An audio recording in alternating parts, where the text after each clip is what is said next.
Well, welcome back. We're live on Biz TV, and we're also streaming live.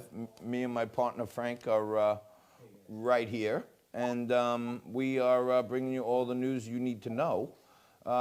Frank, what's the? I know you guys cover a lot more national news and politics on your morning radio show, the Joe Piscopo Show, heard here on AM 970, The Answer in New York.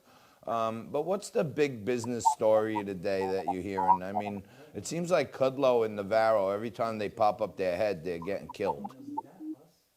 Well, I mean, look, just being in the Trump administration, you set yourself up for being in a polarizing position. Everything Donald Trump or anyone associated with him does, you immediately have 40 to 50% of the country that despises everything you said. I used to think, and I used to say that the best thing, if you want people to say nice things about you, the best thing that you can do is die. Now, that's no longer true because they no longer say nice things about everyone once they die.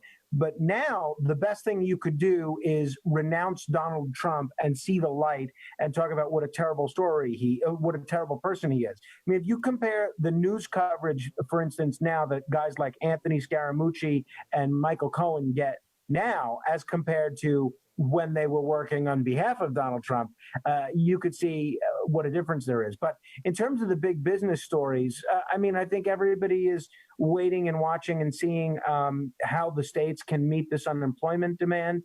We're waiting to see if Washington, D.C. is going to bail out the states and the localities. We're waiting to see when people are going to be given the A-OK to go back to work. And we're waiting to see if a lot of these pharmaceutical companies that are working on treatments and vaccines, if this is something that's going to be viable health-wise, number one, and if it's going to be affordable, number two. Yeah, doesn't it seem a little crazy? I mean, I know you had mentioned it earlier, so now, you're deemed essential, right? Because you're part of the news media, so they want you in every day. They want you talking to people, telling them about the news, so you're essential. But yet, somehow or another, your company has decided that you're 8% less essential because they're giving you guys who are working every day, going into ground zero of the pandemic, New York City, to thank you for your service. They're cutting your pay, but they're giving you 2 extra vacation days. Well, right. Certainly there's an irony there, John, but every business except maybe large grocery chains are in the same boat. Everybody's hurting right now. So if radio stations can't sell ads because there aren't businesses open who can afford to buy them, then how can they pay the people that work at radio stations, right? So you can multiply that by just about any sector. You're seeing layoffs in sector after sector, like I said, except for the grocery business and the healthcare field.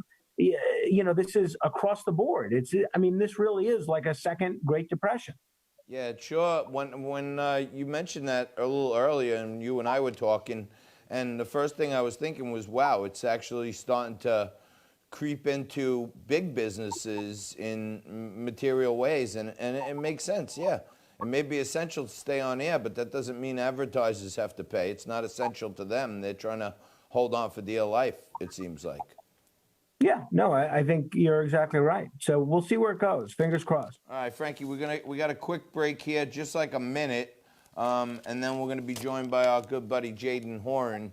Jaden joins us and talk about what happens if we reopen and no one comes. I'm looking to reopen, and we're going to reopen this dialogue in just 1 minute. Stay right there.